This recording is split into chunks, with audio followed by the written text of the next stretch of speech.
However long you can't get to the force of the now, every profound aggravation that you experience abandons a buildup of agony that lives on in you. It converges with the aggravation from an earlier time, which was at that point there, and becomes held up in your psyche and body. This obviously includes the aggravation you suffered as a kid, brought about by the unconsciousness of the world into which you were born. This collected agony is a pessimistic energy field that consumes your body and mind. Assuming you look on it as an undetectable substance by its own doing, you are getting very near the fact of the matter. It's the personal aggravation, body. It has two modes of being, lethargic and dynamic. An agony body might be lethargic 90% of the time in a profoundly despondent individual. However, it could be active up to always. Certain individuals live as a rule through their torment body, while others may encounter it only in specific circumstances. For example, close relationships or situations connected with past misfortune or abandonment, physical or emotional hurt, etc. Anything can set off it, especially if it resonates with an aggravation pattern from your past. When it is prepared to stir from its lethargic stage, even a thought or a blameless comment made by someone close to you can activate it. Some aggravation bodies are unpleasant, yet generally harmless. For example, like a kid who won't quit whining. Others are terrible and destructive monsters, genuine devils. Some are genuinely violent. A lot more are emotionally violent. Some will go after people around you or close to you, while others might go after you, their host. Thoughts and feelings you have about your life then become profoundly pessimistic and reckless. Sicknesses and accidents are often created in this way. Some aggravation bodies drive their hosts to suicide. When you assumed you knew a person, and then you are suddenly confronted with the stranger, this terrible creature, for the first time, you are in for quite a shock. However, it's more critical to observe it in yourself than in another person. Look out for any indication of misery in yourself, in any form it may take. It very well might be the awakening torment body. This can appear as irritation, fretfulness, a sad mood, a desire to hurt, anger, rage, gloom, need to have some drama in your relationship, etc. Get it the moment it stirs from its torpid state. The aggravation body needs to endure, just like every single entity in existence, and it can get by if it motivates you to unwittingly relate to it. It can rise, take you over, become your you, and survive through you. It needs to get its food through you. It will benefit from any experience that resonates with its own kind of energy.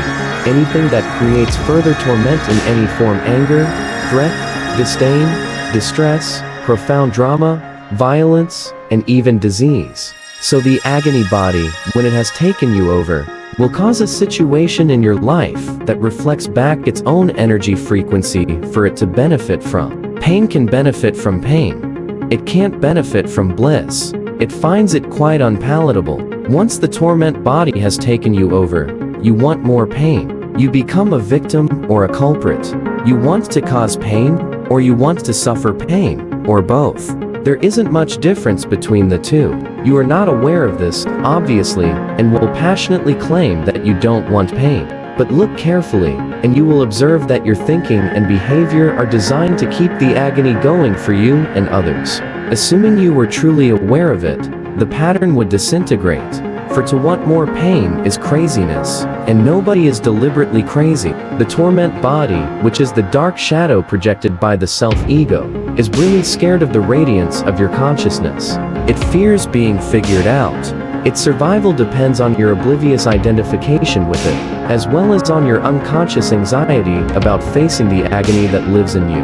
But if you don't face it, if you don't bring the illumination of your consciousness into the agony, you will be compelled to relive it over and over. The agony body might appear to you like a dangerous beast that you can't stand looking at. But I assure you that an insufficient ghost can't beat the power of your presence. Some spiritual teachings express that all torment is ultimately an illusion, and this is true. The question is it true for you? A mere belief doesn't make it real. Would you like to experience torment until the end of your life, and keep saying that it is an illusion? Does that free you from the agony? What we are concerned with is how you can realize this reality. That is, make it real in your experience. So the agony body doesn't want you to observe it directly and see it for what it is. The moment you notice it, feel its energy field inside you, and bring your attention into it, the identification is broken. A higher element of awareness has come in. I call it presence. You are now the observer or the watcher of the agony body. This means that it can't use you anymore by pretending to be you, and it can no longer renew itself through you. You have found your own deepest strength. You have accessed the power of now. What happens to the agony body when we become conscious enough to break our relationship with it? Obviousness makes it, and awareness changes it into itself. St. Paul expressed this universal principle wonderfully. Everything is shown by being exposed to the light, and whatever is exposed to the light itself becomes light. Just as you can't fight the darkness, you can't fight the agony body. Trying to do so would create inner conflict and, consequently, further torment. Watching it is enough.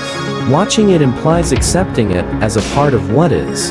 The torment body consists of trapped life energy that is separated from your total energy field and has temporarily become independent through the unnatural course of mind identification. It is turned in on itself and become anti-life, like an animal trying to devour its own tail. Why do you think our progress has become so life-destructive? Yet even the life-destructive forces are still life energy. When you begin to disidentify and become the watcher, the agony body will continue to operate for a while and will try to fool you into identifying with it again. Although you are no longer enabling it through your identification, it has a certain momentum, much like a spinning wheel, that will keep turning for a while even when it is no longer being pushed.